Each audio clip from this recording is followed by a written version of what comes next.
পাল academy সেন্টারে তোমাদের সকলকে জানাই আমি স্বাগত। আজকে ক্লাস 5 এর অঙ্ক বইয়ের যদি পেজ নাম্বার 70 বের করো তাহলে সেখানে তোমাদের লেখা আছে বিয়োগ করি, অর্থাৎ 70 নাম্বার পেজে যে বিয়োগ করতে বলেছি সেই বিয়োগ অঙ্ক নিয়ে আজকে তোমাদের এই টিউটোরিয়ালে আমি বিস্তারিত আলোচনা করব। আমরা আর বেশি কথা বাড়াবো না, আমরা সরাসরি চলে আসবো ক্লাসে এবং এই বিয়োগগুলি কিভাবে করতে হয় প্রত্যেকটি বিষয়ে আজকে বুঝবো এবং অঙ্কগুলি সমাধান করব। দেখো, যেহেতু ক্লাস 5 এর ছাত্রছাত্রীদের জন্য বিয়োগ করার যে প্রসেস বা পদ্ধতি একটু আমরা আগে বুঝে নিই। যদি কোনো বড় সংখ্যা নিচে থাকে, এই কথাটা তোমাদের মনে রাখতে হবে, যদি কোনো বড় সংখ্যা নিচে থাকে এবং ছোট সংখ্যা যদি উপরে থাকে, সেক্ষেত্রে আমরা শূন্যকে কি ধরি? 10 ধরি। 1 থাকলে 11, 2 থাকলে 12, 3 থাকলে 13, 4 থাকলে 14, 5 থাকলে 15, এইভাবে আমরা ধরে আসি। কখন? যখন নিচে বড় সংখ্যা থাকে এবং উপরে ছোট সংখ্যা থাকে সেক্ষেত্রে ধরা হয়, তাই না? তো সেম যে 1 নম্বর অঙ্কটা যদি একটু খেয়াল করো তাহলে তোমরা দেখতে পাবে নিচে কিন্তু বড় সংখ্যা এবং উপরে কিন্তু ছোট সংখ্যা। তার মানে নিচে বড় সংখ্যা থাকলে তখন উপরে যে ছোট সংখ্যা, শূন্য থাকলে কত ধরতে হয়? 10, 1 থাকলে 11, তাহলে শূন্যকে আমরা কত ধরবো? 10। তার মানে 10 থেকে যদি 1 বাদ দেওয়া যায় তাহলে আমাদের কত দাঁড়ায়? 10 থেকে 1 বাদ দিলে আমাদের হচ্ছে 9 দাঁড়ায়, তাই না? 9 দাঁড়ায়। শূন্যকে আমরা কত ধরি? এই বিষয়টা একটু তোমরা বুঝো খুব ভালোভাবে। শূন্যকে আমরা ধরি 10, প্রত্যেকটাকে আমরা 10 ধরি, প্রত্যেকটাকে আমরা 10 10 10, দেখো 10 10 লিখে দিলাম। এইবার 10 থেকে 1 গেছে মানে আমরা 9 লিখেছি না? তাহলে 10 টাকা থেকে 1 টাকা খেয়ে ফেলা মানে হচ্ছে 9 টাকা। তাহলে হাতে তখন 1 থাকে, সেই হাতের 1টা নিচে এসে আমাদের অ্যাড হয়ে যায়, অ্যাড। তাহলে 0 আর 1 যদি আমরা অ্যাড করি মানে যোগ করি তাহলে কত হবে? 1 টাকা 0 টাকা মানে 1 টাকা। আবার কিন্তু সেই 1 ঘুরেই এখানে এলো, আবার এই শূন্যকে আমরা কত ধরবো? লিখে রেখেছি 10। আবার দেখো সেই 10 থেকে যদি 1 টাকা চলে যায় তাহলে কত এসে দাঁড়ায়? 9 টাকা। আবার আমাদের হাতে 1 আছে কিন্তু, কারণ 10 থেকে 1 খেয়েছি না, তাহলে 9, তাহলে 1 আছে না হাতে, সেই 1টা আবার এখানে এসে দাঁড়াবে। 0 আর 1 যোগ করলে আবার সেই 1, আবার এই 0 0 কে আমরা 10 ধরবো, তাহলে 10 থেকে আবার 1 গেলে 9, বোঝা গেল? আবার সেম হাতে আমাদের 1 আছে, সেই 1টা এই নিচে এর সাথে যোগ হবে, তাহলে 2, এবার হচ্ছে 2 আর হাতের 1 হয়ে গেল 3 হয়ে গেল। তাহলে নিচে উপরে যেহেতু 0 0 তাহলে কত ধরতে হবে? 10, তাহলে 10 ধরেছি, তাহলে 10 থেকে সেই 3 চলে গেলে 7 হয়ে গেল। হাতে আমাদের 1 আছে, আবার 1 আছে, সেই 1টা কোথায় যুক্ত হবে? এখানে। তাহলে 1 আর 8 হয়ে গেল 9 হয়ে গেল। তাহলে শূন্যকে আবার 10 ধরতে হবে, কত হয়? শূন্যকে 10, তাহলে 10 থেকে 9 গেলে 1, আবার হাতে 1 আছে, সেই 1টা এই সোজাসুজি এখন যদি বসানো হয় তাহলে দেখো এই 1 থেকে 1 যদি চলে যায় তাহলে কত হয়? 1 থেকে 1 টাকা খেয়ে ফেলে 0 টাকা। এইভাবে কিন্তু তোমাদের অঙ্কগুলি করতে হবে, অর্থাৎ 10000 থেকে যদি আমরা 82001 বাদ দিই তাহলে আমাদের এসে দাঁড়াবে 99971। জিরো কোনো ভ্যালু নেই বাঁ সাইডে, এই জিরো কোনো ভ্যালু নেই, দিলেও চলবে না দিলেও চলবে। এটা হচ্ছে 1 নম্বর অঙ্কের সমাধান। এইবার আসি আমরা 2 নাম্বার, একদম সোজা। 7 টাকা থেকে 1 টাকা খেয়ে ফেলবো মানে 6 টাকা। 1 টাকা থেকে 1 টাকা খেয়ে ফেলবো মানে কিছু নেই, 0 টাকা। এইবার নিচে বড় উপরে ছোট, তার মানে 13কে কত ধরতে হয়? 3কে ধরতে হবে আমাদের 13, 3কে ধরতে হবে হচ্ছে 13, লিখে নিলাম একটু, 3কে ধরতে হবে আমাদের 13। তাহলে 13 থেকে 4 চলে যাবে, কত হয়? 13 থেকে 4 চলে গেলে 9, বসে গেল। তাহলে 13 টাকা থেকে 4 টাকা আমরা খেয়ে ফেললাম, তার মানে কত এসে দাঁড়ালো? 9 টাকা। হাতে তখন 1 আছে, সেই 1টা কোথায় যুক্ত হবে? এই 6 এর সাথে, 6 1 7, তখন 8 থেকে 7 চলে গেলে 1, বোঝা গেল? এবার 5 থেকে 1 চলে গেলে 4, 2 থেকে 2 চলে গেলে 0, দিলেও চলবে না দিলেও চলবে, বোঝা গেছে? এবার এসে আমরা 3 নাম্বারে দেখো 3 নাম্বার কি এসে দাঁড়াচ্ছে? 7 টাকা থেকে 1 টাকা চলে গেলে 6 টাকা, 8 টাকা থেকে 6 টাকা চলে গেলে 2 টাকা, টাকা থেকে 5 টাকা যদি চলে যায় বা খেয়ে ফেলি তাহলে 4 টাকা। এবার 5 টাকা থেকে 0 টাকা, কোনো টাকাই খাইনি, 0 টাকা খেয়েছি, তার মানে 5-এর 5ই বসে যাবে। এইবার নিচে বড় উপরে ছোট, খেয়াল করতে হবে। 4 থাকলে কত ধরবো? 14। 14 থেকে আমাদের 8 চলে যাবে, কত হয়? 14 থেকে 8 গেলে 6 হয়। হাতে তখন 1 আছে, সেই 1টা আমাদের এখানে সোজাসুজি বসবে, তাহলে এখানে 3 আছে, 3 থেকে 1 চলে গেলে 2। এই হচ্ছে তোমাদের 3 নম্বর অঙ্কের সমাধান। বোঝা গেছে? এইবার আসি আমরা 4 নাম্বার। 4 নাম্বারে দেখো তোমাদের এইভাবে ডিজিট দেওয়া আছে, তারপরে নিচে কিছু ডিজিট এবং কিছু খালি বাক্স দেওয়া আছে, এবং নিচে অ্যান্সার আবার খালি বাক্স দেওয়া আছে। আমাদের এই অ্যান্সারের সাথে তুলনা করে আমাদের করতে হবে অঙ্কগুলো।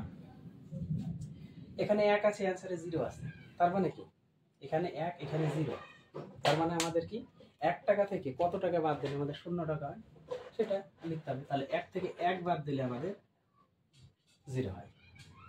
এবার এখানে আছে 5, অ্যান্সারে আছে 9, অ্যান্সারে 9, তার মানে কি 5 এখানে 9, আমরা তো যোগ করলে তো আমাদের আসবে না, আমাদের বিয়োগ করতে হবে। তার মানে 5কে আমাদের 15 ধরতে হবে, 15 ধরতে হবে। তার মানে 15 থেকে এমন কোন সংখ্যা বাদ দিয়েছিল যেটা এসে এখানে 9 হয়েছে? 15 থেকে এমন কোন সংখ্যা বাদ দেওয়া হয়েছে যেটা এখানে এসেছে আমাদের 9? তার মানে 15 থেকে কত বাদ দিই? 15 থেকে যদি আমরা 6 বাদ দিই, দেখো 6, এই যে 6, 15 থেকে 6 বাদ দাও 9 আসবে। তার মানে বড় নিচে তখন বড়, নিচে তখন হয়ে গেল বড়, আর 5কে আমরা এই যে 15 ধরেছি, 5কে 15 ধরেছি, তার মানে 15 থেকে 6 যখন চলে গেছে তখন এসে দাঁড়িয়েছে হচ্ছে 9। এবার হাতে 1 আছে, এবার হাতে 1 আছে, সেই 1টা আমাদের এখানে হবে 1-এর সাথে, তাহলে 1 আর 1 2, 4 থেকে 2 চলে গেল 2, মিলে গেছে। এইবার 2 এখানে উত্তরে আছে আমাদের 1, তার মানে 2 টাকা থেকে কত টাকা খেলে আমাদের 1 টাকা থাকবে? 1 টাকা খেলে আমাদের 1 টাকা থাকবে। বোঝা গেল? তাহলে এখানে 1 হবে, এটা কিন্তু 2 না, এটা 1। এবার 7 আছে, এখানে আমাদের অ্যান্সার আছে 1, তার মানে 7 থেকে কত টাকা বাদ দিলে আমাদের 1 টাকা থাকে? অবশ্যই 6 টাকা বাদ দিতে হবে, তাহলে 6 টাকা বাদ দিলে হচ্ছে আমাদের 1 টাকা। এটা হচ্ছে আমাদের 6, হ্যাঁ এটা একটু 6 হবে। তাহলে 7 থেকে 6 বাদ দিলে হচ্ছে আমাদের 1। এবার 8 থেকে 6 যদি বাদ দিই তাহলে কত এসে দাঁড়াচ্ছে আমাদের? 2। 8 থেকে 6 বাদ দিলে 2। এই হচ্ছে 4 নম্বর অঙ্কের সমাধান। এবার আসি আমরা 5 নাম্বার। দেখো 4 এখানে অ্যান্সারে আছে 2, 4 অ্যান্সারে আছে 2, তার মানে 4 থেকে কত বাদ দিলে 2 থাকে? 2 বাদ দিতে হবে। 4 টাকা থেকে 2 টাকা বাদ দিলে আমরা 2 টাকা পাবো। এবার 6 টাকা থেকে 2 টাকা বাদ দিলে অবশ্যই 4 টাকা হবে। বোঝা গেল? এবার 5 থেকে 5 আছে, এখানে আমাদের অ্যান্সারে 5, তার মানে 5 থেকে কত টাকা বাদ দিলে 5 টাকা থাকে?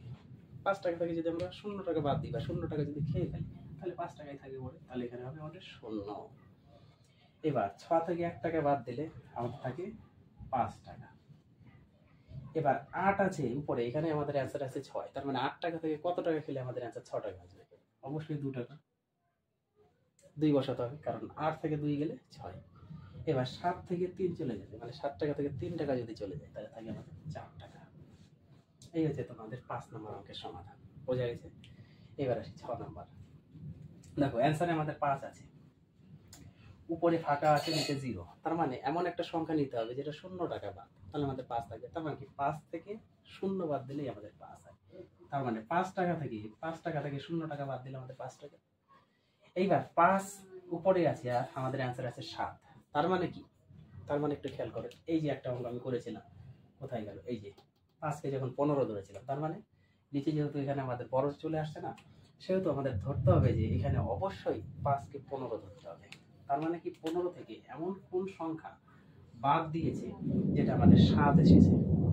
তাহলে 15 থেকে যদি আমরা 8 বাদ দিই, 8 যদি 8 বাদ দিই তাহলে 15 থেকে 8 গেলে অবশ্যই 7 থাকে। দেখো নিচে বড়, তখন এই জন্য আমরা 5কে 15 ধরেছি, তাহলে 15 টাকা থেকে 8 টাকা বাদ দাও 7 টাকা, তখন হাতে 1 আছে, সেই 1টা এখানে হবে, সেই 1টা এখানে হবে।